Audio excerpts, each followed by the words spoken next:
Subscribers, June 12న మీకు అందరికి తెలిసిన విషయమే, చాలా బాధాకరమైన సంఘటన జరిగింది. ఒక ఫ్లైట్ క్రాష్ అయ్యి ఒక మెడికల్ కాలేజ్ కమ్ హాస్టల్కి వెళ్ళి గుద్దింది.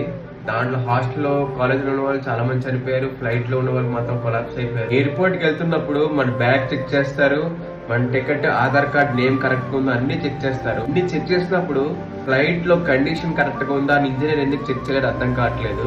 ఢిల్లీ నుంచి అహ్మదాబాద్ వెళ్ళినప్పుడు ఒక అతను పెట్టాడు, లోపల ఎయిర్ కండిషన్ బాగాలేదు, క్యాబిన్ క్రూ సరిగా పనిచేయట్లేదు. ఇన్ని పెట్టినప్పుడు అదే ఫ్లైట్ డ్రీమ్ లైనర్ అహ్మదాబాద్ నుంచి లండన్ వెళ్ళినప్పుడు ఆ మార్పులు అవన్నీ చూసుకునే కదా తీయాలి.